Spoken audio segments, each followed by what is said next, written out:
Hi everyone, this is Jaime Alejandro with the Arts Calling podcast, the place where I showcase hardworking independent creatives in the literary, visual, and performing arts.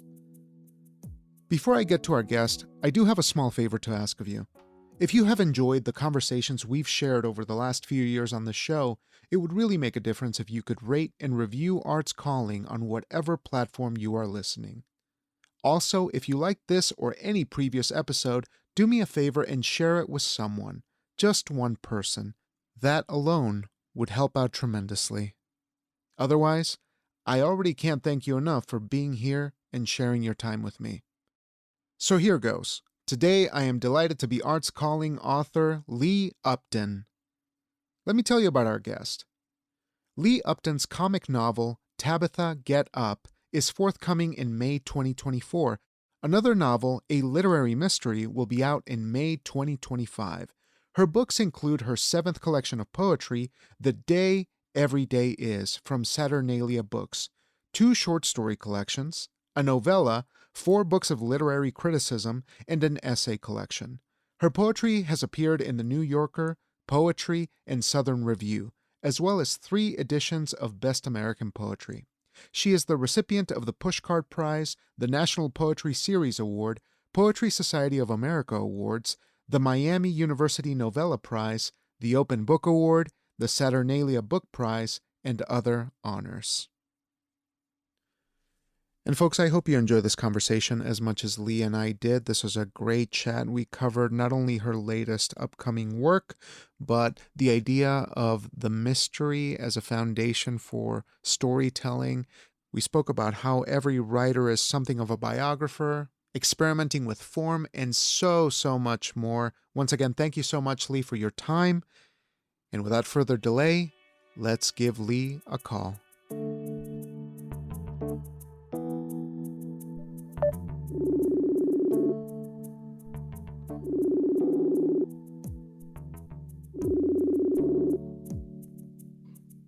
Hi, good morning, Lee. How are you?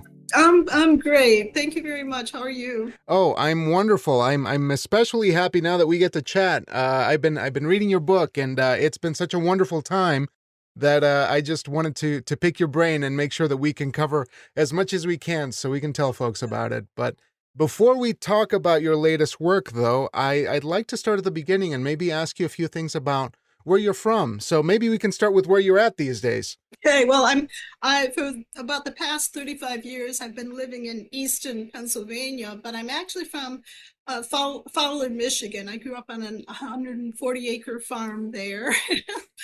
And then later I would move to Lansing, Michigan, go to Michigan State University, then to Massachusetts, and then later to Binghamton, New York for graduate school.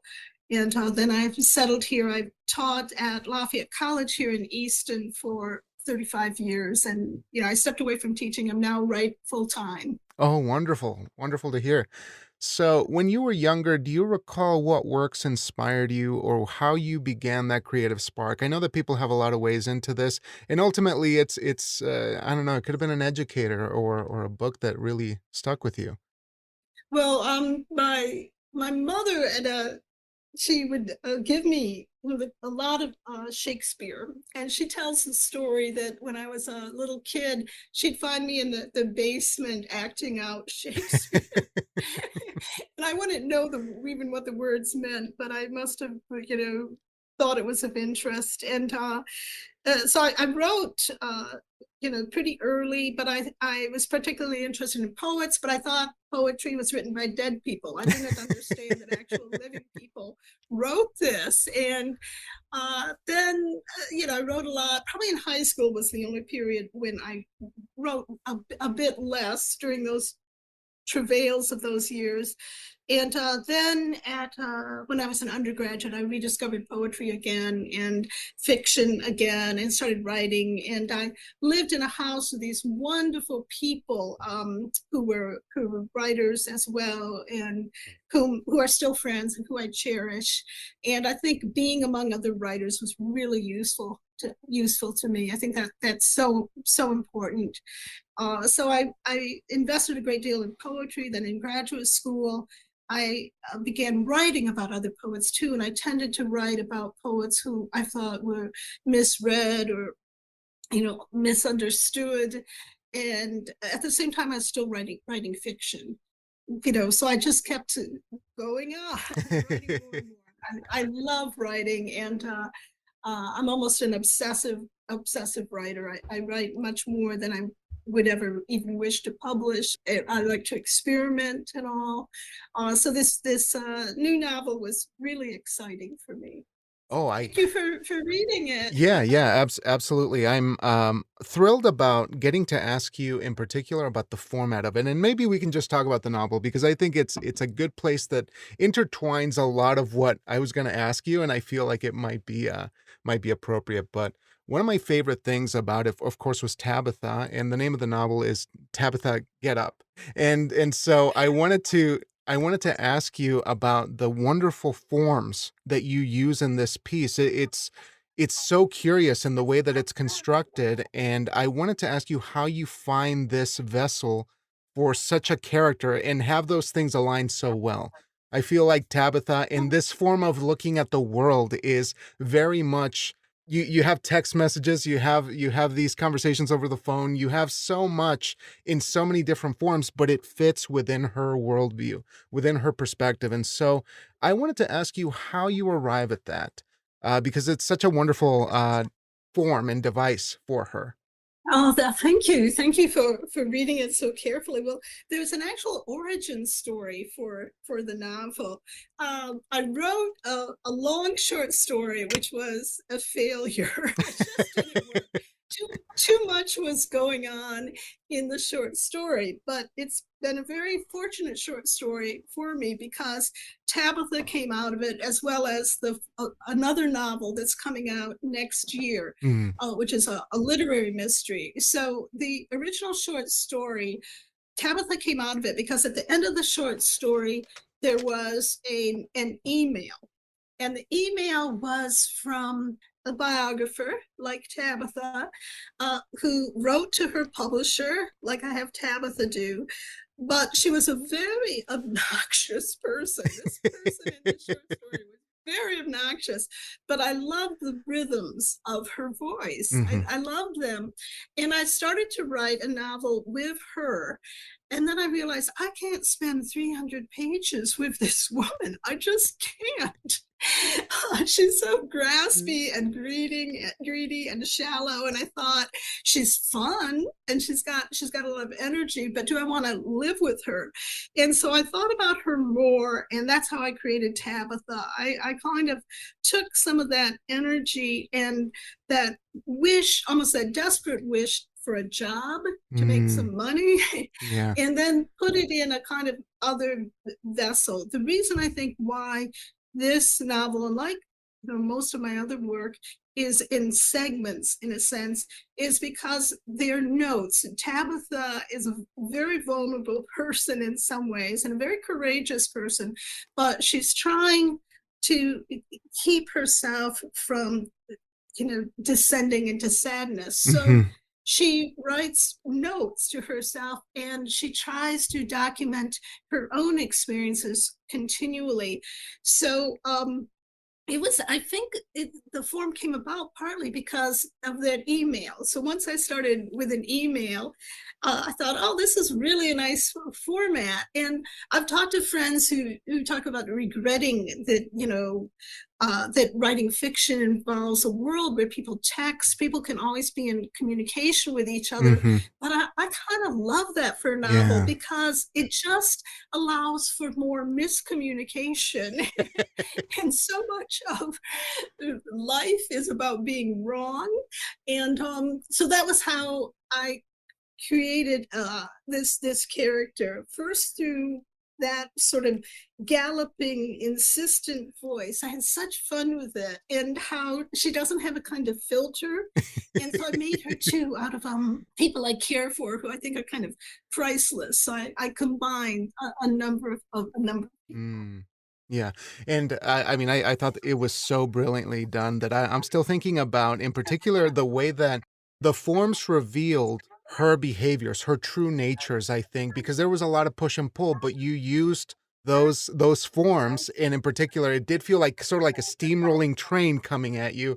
But there was also this moment that I really liked where she's talking to her publisher, and she's very nice, but then in the second part of that scene she's very much like, here's everything that I've done wrong, or here's everything that I've worried about. And so there was this constant sort of push and pull with her emotionally. And I think we could empathize with her a lot more.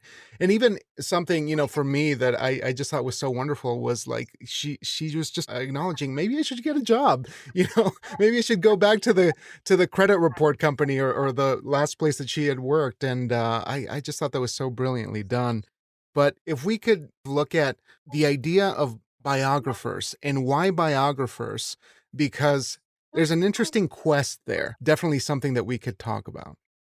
Yeah, I am very interested in biographers. I just think that they lead lives of self-sacrifice. I have to think that because, I think, I can't remember what I had for lunch yesterday, but they will know everything about another person. So in some ways, biographers, they're so necessary for us to think about how people sculpt a life. And biographers, I think, I could imagine that they know far more than they tell us, and they may sometimes identify with their subjects in a way that becomes protective or obsessive. I have at least one short story about a biographer as well. I think some of it draws from the way I was able to get through college and afford it was I worked for the Capital newspaper in Lansing, Michigan. I wasn't on staff, I was a freelance writer, which meant that and to pay my rent, I'd have to do so many stories. And to pay my tuition, I had to do so many stories. But that kind of work, they had me working generally with the entertainment portion of the paper. So I was, this, 20 years old or whatever, but I got to interview Frank Sinatra Jr. and, Mm. Wolfman Jack and Lynn Anderson. And I kind of had to do a little bit of almost biography work to research people. And also, I had what biographers have, that is an excuse to ask questions and to find out, things about people. And sometimes it would be very harrowing. I remember once just being told, you are very nosy, and I remember being told, you look like a high school kid. Why would I spend time, my time with you? And so I think of biographers, that was my kind of slim entry into finding out about people's lives. And it's never left me, that my sense of thinking about what that might be. I've known a few biographers and I've been told, oh, you should do biographies. It takes 10 years at least. And I'm thinking, gosh, that's a lot of chunk of life to give to another this personality or whatever. But I think in a way we're all biographers. We're continually making up stories, trying to figure out, what's happening, not just with ourselves, of course, but with our friends, with family members. So I think that biographical impulse is deep within many of us. Biographers take it much, much further. I also know that biographers live lives that are kind of on the edge. Because suddenly permission can be withdrawn, Mm. by executors. And I know of at least one case where material was in, in proof Oh. stage and permission was withdrawn. And so I have just a real interest in them. And I think of it makes sense that Tabitha would be a biographer, given she's a ruminator and trying to figure out her own life. But we learn about other lives, our own lives, I think, through others. And also, I think she's genuinely curious about people, although she always wishes people did more forbidden things. People are a little too normal for her. Yeah, and that was something that really dovetails well with this notion of identity and really what's underneath the surface. I think that she's always looking for a deeper chapter, a deeper layer, but it also preserves herself. It helps her protect herself from, whatever it is, that loneliness, as you said. I mean, there was a beautiful passage, and it was about halfway through the book where you mention her sort of looking over to her loneliness in some way. And I just thought that was so heartbreaking because it was just a peak, before the dam really broke. And I was like, oh, something's coming. It definitely broke my heart a little bit, which is so wonderful.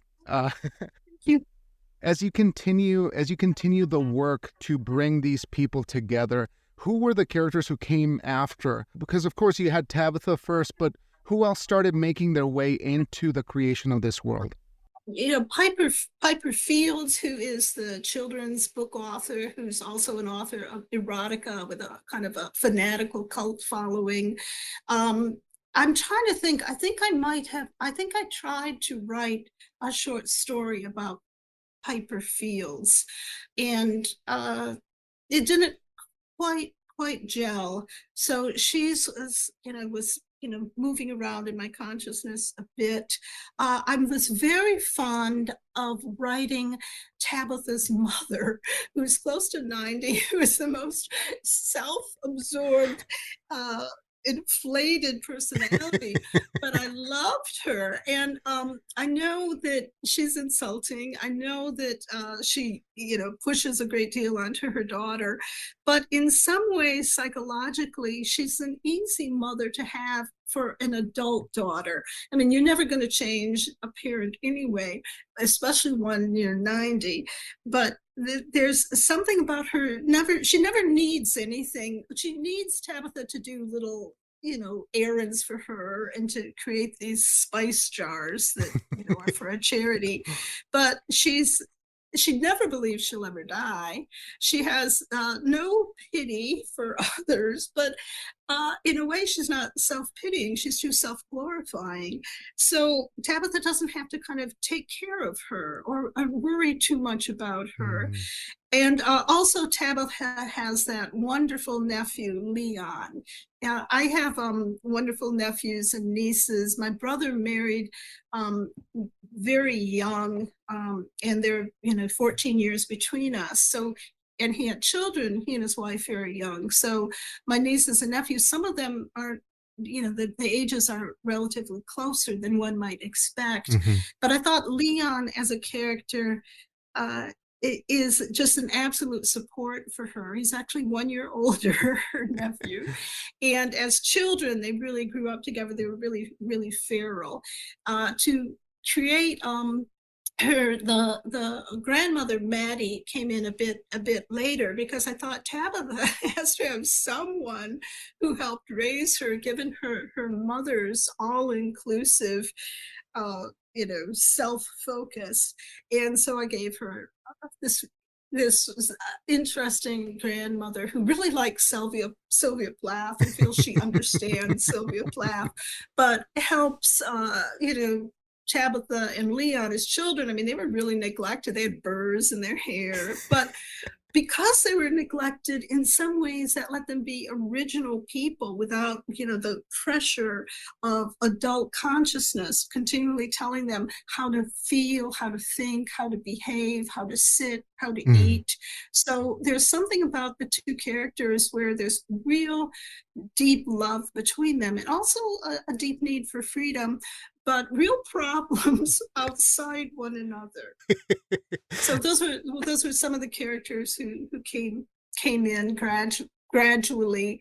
And I will say this, some of the work I've done, it's, I always love writing, but sometimes it's really difficult for me. Some of the manuscripts, I really suffer. I never suffered with this book. I needed the book very much. At the time that I wrote it, a family member was going through a terrible illness. He's doing well now, but with radiation, chemotherapy, there was COVID at the same time, which makes medical treatment all the more difficult. And so I actually told myself to write a comic novel to give a kind of elevation, uplift, to keep myself feeling stronger. And so the joy in that novel, being in that world, was really helpful to me. I also, because of COVID, I couldn't go out to bars or restaurants. So I gave Tabitha the world's best bar and lots of little restaurants and cafes, and she could walk around in the park. So the things that were kind of denied all of us during that period, I gave her. And it was really helpful to me to keep me feeling that I could deal with some of the real difficulties and uncertainties and but at the same time I was witnessing such incredible bravery of a family member, every day. I was and so I'd be within that world, and then when I could, I'd write the novel. And this it sounds so weird, but I laughed all through the novel. I'm like the comedian. Everyone says don't laugh at your own jokes. I was always laughing, but people in the house would say stop, I can't concentrate, you're laughing so much.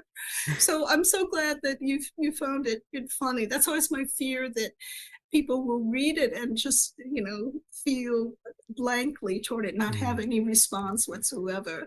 So it was Tabitha, I think, is a character who has a very precise form of intelligence, that, and at the same time it's funny. It's peculiar enough to be funny, I hope. Absolutely, and I will say the jokes landed, so you won't be laughing alone. Now, that's something beautiful to hear, because I didn't connect the dots on that until you just shared that, and it's so pleasing to hear. And of course, I'm glad to hear about your relative doing better, because in those moments of hardship, I can imagine that the best thing that one can have is an outlet to go to a sense of escapism, but in return, you get a manuscript that is full of energy and joy, but also mishaps and all kinds of wild stuff happening, which, definitely masks some of the true origins of the piece. But one of the great takeaways from me was, I noticed that since you have another novel coming out, Wrongful, it is a mystery, but I realized that there were some elements of mystery in this piece too. She was piecing together a lot of these two lives, and I'm curious what the connective tissue is between these two works, because they were written fairly close to each other, right? Mhm. Yeah, and they both come from the same short story. Wrongful, that novel, it's about a literary festival. Uh, there are two of them, 10 years apart. And in the first one, uh, something happens to the main speaker. And a young woman who had gone to the festival, then 10 years later, goes back to the festival to try to figure out what really happened to the woman. And so it has its comic moments. There's one moment where the primary character says that I love poetry readings, but she doesn't. And she says it's like being scolded by someone with hiccups, for the poetry reading. But most of it is about, it's a lot about kind of how can we know what's true or not. And so it's called Wrongful because, as you say, with mysteries and mysteries in Tabitha, you're always getting things wrong, and mysteries depend on fooling the reader in some ways. So that's what's happening in Wrongful, the novel coming out next year. It's I'll just mention briefly, it does have a biographical basis. When I was about 18 or so, I took a bus. I'd seen a flyer. I went to community college, and there was a flyer about a poetry conference. I thought, oh, I love poetry. I knew nothing about contemporary poetry, so I went to it, and it was quite life-changing to be there. So one of the characters, I suppose, draws from that sense of idealism and surprise there. But it is a mystery, and I think, Tabitha, you're right, and thank you for pointing that out. It is a mystery about who one of the characters is, and is she telling the truth or not? And there are multiple lies involved, and it takes a while. But Tabitha is actually very, in some situations, is good at ferreting out truth. So it was kind of the joy of a mystery. It's also partly given that the kind of focus of desire is an actor, actors are always kind of celebrities of that sort are mysterious to us, and we don't quite know who they are. And so we're always trying to figure out their identity in some ways too. So an actor is a mystery. The other character is a mystery as well too. So I think it also links up with a sense of identity, like who is Tabitha, who is Leon, and this sense of what's worthwhile in life, what do we stay with. And I think, I haven't mentioned much about the actor Brent Vintner, who I think is a mystery too. Mm. And part of the mystery for Tabitha is, why would he be someone who allows her to write a biography? Because she's so used to people telling her no. And so it's partly a mystery about him, who he is. And then, maybe later in the novel, she discovers something about his past that seemingly hardly anyone knew and will know. And so I think, I have a lovely friend, Kate Rakulia. I remember once she visited a class of mine, and she said that, all writing is a kind of mystery story. And I think that's true, that so much is about unpeeling or revealing, because that echoes the way our lives work. And it's also, I think, the way love between people works is like, I know I'll never get to the end of my husband. There's always more to be discovered, it's more to be found out. And I think it's true with Tabitha, in a sense of, she's a 50-year-old woman, and so many kind of novels that I love are about 20-year-old women or 30-year-old women. Mm-hmm. There are fewer about 40-year-old women. Somehow 40-year-old women and men, they get the shaft. But because I think, because we're so interested in how people navigate into adulthood and into a fuller life, or the courtship rituals of that period. But I thought making her a 50-year-old woman was really fun, because she then has a past behind her, and there are fewer books that deal with 50-year-olds. I remember being, a little tiny kid and looking at an eighth grader and thinking, oh, they have life figured out. There's a sense that whatever age you're at, there's a sense that those older understand more. But I think life at every juncture hands you so many new problems and new possibilities. The old answers don't work anymore. So I like the idea of her being an older woman, and Brent Vintner being a younger fellow, and how in some ways those year markers are less important than something deeper within each of those characters. Right. And I'm glad you bring that up, because throughout the piece, I was wondering this idea of age. And of course, you're able to represent her so beautifully, because she's funny, she's erratic, she's a real fully fleshed out human being.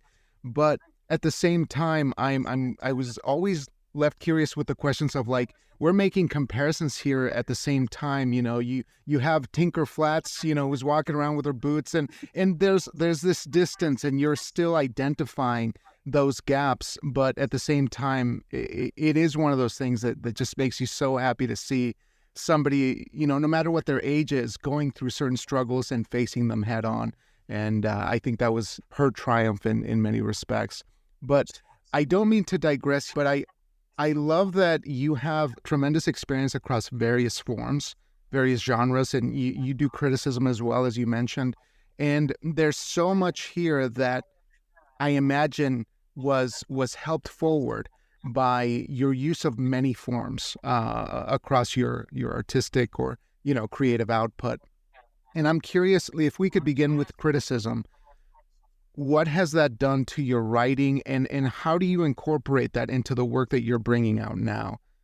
Well, I think that, when I think about it, and I guess it goes back to biography, the first book of criticism I wrote grew out of my dissertation. And I would take the bus into New York City and to the Berg collection. The writer I wrote on was named Jean Garrigue. She was a really incredibly, uh, you know, beautiful writer. But her reputation she'd sort of disappeared after her death in the 70s. I'd gone to a library book sale. It was the last day of the sale. I picked her book up for 5 cents. I think it was basically for nothing. And on the back of the book were blurbs by Marianne Moore and Robert Lowell. And I thought, oh, this must be interesting. And then I kind of caught the voice. I kept reading her and thinking, oh, this is affecting my own work, and I'd like to know more about her. So I'd go to the Berg and I'd read all her papers like a biographer would. And there was so much because she was almost a graphomaniac with letters. She wrote long letters almost every day. And so I would work them, there were biographers there with their long poster board of years and kind of connecting years and dates. So I think that work in looking at people's lives and seeing how they were pieced together, but also realizing I can never get to the end of them. I mean, you would, because she wrote every day, you'd be reading like for the rest of your life. I think that sort of looking at a life piecemeal was also contributing in some ways to the form that our lives are somewhat piecemeal, particularly with texts and emails and all. So I think that the critical work also, when I looked into these, I saw a lot of private letters, and there's often like private letters between people who are in love with each other, but are also keeping secrets from each other. That's what you find out when you're doing any work that's biographical. You see that's happening. And so a lot of when I wrote about each of the writers I wrote about, I didn't include much biographical material, although I certainly could have, particularly in the case of the first book. So there's a lot of, deciding what to ignore and what to put in. So I think that would in some ways inform the novel writing as well too. I think also, though, it was very hard for me to learn how to write fiction. It almost reversed long-term habits with poetry. I always wrote some fiction, but I tended to write monologues, one voice primarily. The idea of orchestrating multiple voices was very, very hard for me. And it took me a long time of trying and failing. It was hard for me to imagine how to get a character out of a chair into a window or to, the idea of cause and effect, because I'd worked so hard with poetry. And with poetry, I always think of poetry as kind of like a whirlpool, like there's this concentrated power and it draws you in. Whereas fiction, it may have whirlpools within it, but generally there's that forward movement and there's consequences and cause and effect, at least in the sort of fiction I write and love perhaps the most. And so, when I think of fiction, you want people to turn the page, but in poetry, often you want them to stay on the page and read the poem again and live in the poem and to slow down. And I don't mean that happens with all fiction, that you want to move ahead, but there is that sense of you want people to think, what's next? What happens next? Who is going to suffer? And it's a kind of, you're putting your characters through a test in a way. So for me to learn to write fiction after principally writing poetry for so many years and letting my ear lead me, rather than scenic events, even listening in a different way, I had to kind of cantilever my ears in a different way, because fiction needs its dull spots. It needs its kind of quiet spots. Whereas poetry, even a long poem, there's that intensification where everything counts, that the commas count, the white space counts. And, the reader is usually bringing a kind of different mental habit to the poem than to the fiction. And I care deeply about poetry. It's my sustaining art, but fiction I care about just as well. Somewhat of, I move among them, but poetry came almost naturally to me, focusing on images, letting my ear lead me to the next line, the kind of self-trust of poetry, the kind of musicality. Fiction has its musicality, it has its voice, its energy as well too, but there's also things happen scenically and they connect. Even if you're moving backwards in time, you want them to connect. And maybe the reason why Tabitha Get Up didn't give me as much trouble as other novels, and I've written a novella and short stories as well, is because it had that, it almost has stanza breaks like a poem, because it is created in portions. And so I learned I don't work, like as in poetry, you don't really worry about transitions. You trust the reader to make that leap and make that jump. So I think poetry really helped me learn how to write that particular kind of, in that particular kind of form. It seemed a little more natural. Whereas the novel Wrongful, it moves at first with multiple characters talking, interacting. Then there's a middle section of a primary character, and we're in her consciousness. Then it ends with multiple characters talking. So it has very different kind of form there that you can even see visual. Right, right. And I have to say, I've read some of your poetry. In particular, the last one I read was The Reprieve, which was a poem that, like, one of the first ones that came up on Google when I found it. And I said, this is really the epitome of stillness. And then there's that lift, and it was just a delightful poem. So I'm going to put it in the episode description so folks can check it out. But I'm also thinking that you probably still have that Shakespeare DNA. I mean, how can one compete with the soliloquy and think, oh, maybe this is the way to do it. This is the way to write anything and everything. It's the perfect vessel. Now, I got a couple of questions to be mindful of your time here, but you mentioned something in another interview that I wanted to check in with you on. There was a book, a novella that you wrote called "The Guide to the Flying Island," and you mentioned something about feeling like you might have to abandon this project, and I wonder if you could share some thoughts about what led you to get it out into the world and see it through. More often, what I've done is I've transformed them. I can think of one. I can think of several short stories I've worked on for years, and and maybe because I've worked on them for years, they're never gonna, I just got to abandon them. But it's almost as if I know too much about them. I've tried too much. There's a certain amount of not knowing that I think really works for me, so that even the book, as I'm writing it, is kind of mystery. Usually I don't know exactly where I'm going, and then the ending will really surprise me. I do have one story called The Humor Writing Class, and that where I wrote to an ending, and I told myself I'm going to write a story, and the last line of the story is going to be, "There were squirrels." And I wrote to that, and it was really fun and all. But I think that so often, rather than totally abandoning a story, or usually it's a novel, I'll get up to 60,000 words and I think, oh, this is working and all. And then I'll see, no, it's just not. And I have to be very careful, because with The Guide to the Flying Island, I think, probably from that interview you saw, I was ready. I assumed I'd have to abandon it. Like a week before I got the acceptance, I thought, I just didn't have enough self-confidence in my fiction. And I thought, no, this is such a strange novella.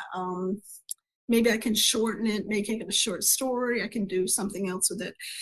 And thank God I didn't, and all. But I have I have two collections of short stories, and in the one collection, I think it's the Tao of Humiliation, there are 3 stories in that. All of them were pulled from one novel manuscript. So I took a novel manuscript I've written. It was over 300 pages, so that's a lot of love and time and effort and thinking. And I pulled them out and then remade them so that they could still live. I felt it. I was still learning so much about how to make a novel that I just felt it's too baggy, too much is going on. I think a problem for maybe for many writers when you're first working with a novel is you get too complex and too much is happening uh, because you don't yet know how to slow down and eke out a scene. You don't know how to relax yet with it. But I loved the characters and all, so I just made them into something else. I turned them into short stories, their lives, and then they seemed to work for me, and now they live, but in another format. Oh, wonderful. There's a couple of things that I'm thinking of asking you here because you've done this for a while. You know various forms. And I think that for me, I'm struggling with this idea of what it means to have a life well lived as a writer, as a creative person. And I'd like to make these moments a little bit more pointed for the audience or perhaps young listeners who might be interested in finding a way to bring this creative work into the world without losing their sense of well-being, without losing, a path toward a good quality of life. And I'm curious if you can share some thoughts about what kind of life did you craft for yourself that allows for writing, and for this kind of creative output that you've had in the world? Oh, that's such a. This has been a wonderful interview. I mean, just your questions are so wonderful Oh, and so thank you. thoughtful, and I would say that's something that kind of I encounter day to day. Like now I I taught for a long time. I'm not teaching anymore, so I'm in this wonderful position. But I know earlier in my life, it was different. It was difficult. So some of it was some little tricks I had because I love to write so much. Like I always told myself, Susan Sontag was once asked about attending an event, and she was told it'll be boring. And I remember she said something like, "Well, that's why it will be interesting." So I always felt even when you're captured in some boring situation, some boring event that you have to go to in order to be part of the world, you can always have your little notebook, or you can just look at people and watch people and be taking notes. Another thing that you can do is find the little times in your life. Like I remember I used to write a lot on the bus, for instance. I used to have this terrible job at a credit agency. Oh God, I don't know why they didn't fire me, but I was just drinking coffee all day to stay awake, and I was a typist for part of the time, and what I would do is I would just always have my notepad there. And I think sometimes you have to be a little tricky because you have to make money, you have to have a job, but you have to find interstices in your life where that will work. I know when my children were young, my youngest child, what I did that really helped a lot was one day a week. I lived in an apartment building, and there was an older woman in the apartment building who was very lonely, and she would come in. I was still in the apartment, but she would come in and play with the baby, Oh, rolling ball back and forth. And so that those 2 hours were great. And then I wasn't worried because I was still right there in another room and could hear them playing, and that gave her some happiness too. Our second daughter has her name as a middle name. We're so grateful mm, to her. So sometimes finding someone who, if you have extra obligations, if you're a parent or whatever, finding a little extra help, can be wonderful. Something else too is I really believe in guilt-free naps. I mean, writing is hard on the brain. It's not ditch digging or anything, but it's hard on your brain. And somehow, if you can take naps, and before bed too, I do this. I always tell myself to think of a problem in the writing. So I think, kind of using whatever moments you can are really helpful. And then I suppose keeping some of the work secret, because it's so easy to talk away the work. Mm. Another thing you can always do too is find other people who care about writing. That's really important. So you can we got a little bit of the cats Oh. here. Got someone who cares about writing, so you're not alone with it. If I'd started, in more recent years, I started so long ago, but I would, be probably in an online group or whatever, and I would be, oh, the internet has opened up so much because you can hear so many readings or so many interviews. So to feel, if you're a young writer, it'd be so important to know you're part of this ongoing world, that this culture, and it's a worldwide culture of people writing, and also, I think my eyes were opened when I was told, to write like, your family does. Your family, I was, by my mother couldn't go to eighth grade. My father couldn't go to high school. They had to work. They had to get out and support the family, and so their speech habits, when I was first writing, my speech habits were a little different too. And so I would use those and to, I think, honor the world you came from and never think it's boring or and not worth falling in love with. And your early life, that's what people always say, that's what high school was for, all that humiliation. You get your revenge as a writer because you use all of that. And I think that my early experiences of interviewing actors and trying to get through college and trying to get a job. I mean, there's a point in Tabitha where she's downcast because she tries to interview to get a job as a waitress and they won't even let her fill out an application. That happened to me. Oh. So, but that's, and I remember being at the time thinking it's kind of humiliating, but also funny. And I think that, realizing, that your one life you have, if you want to be a writer, you have already discovered this art form that is so giving and generous to your spirit and to others, that you're already fortunate if you've discovered it. Oh my goodness, Lee. Thank you so much. That was actually kind of a master class in perspective. I feel like that's exactly what I needed to hear, what a lot of people getting started need to hear.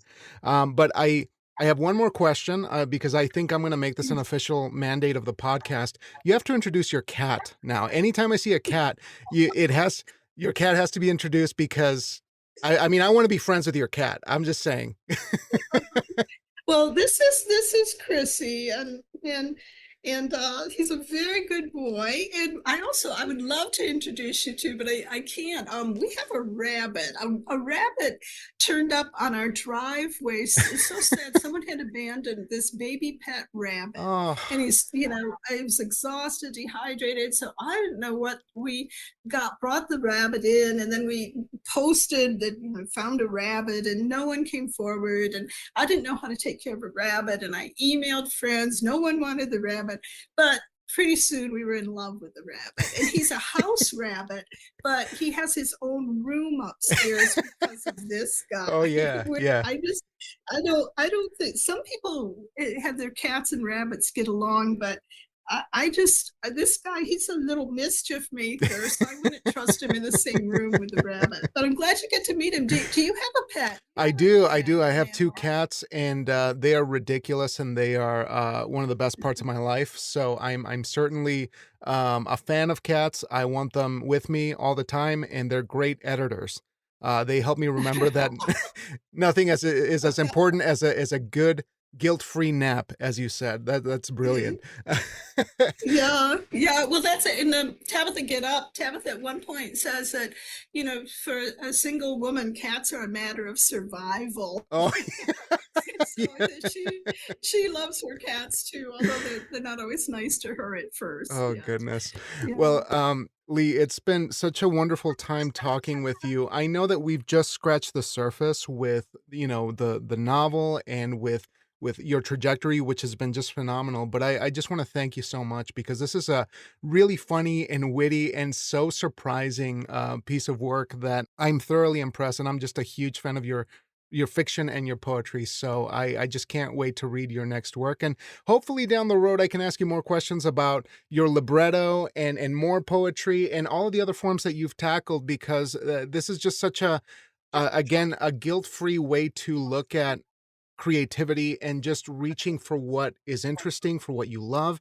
And I know that you're just a well of resource that I'd love to chat with you down the road if you'd like. When the next one comes out, if you like. Oh, I would love that. And thank you for these beautiful, sensitive questions. And it's been a joy to talk with you. And I wish you great good fortune. Anyone who talks with you is very lucky. Oh, well, thank you so much. That means a lot, Lee. But I will let you enjoy your Sunday, and I hope we get to chat real soon. But again, congrats on the work. This is a wonderful, wonderful piece. Tabitha, Get Up. And now it's going to be available in May from Sagging Meniscus. Is that right? Yeah, it's pretty much available. May 22nd, it's coming out, and it's pretty much available anywhere now.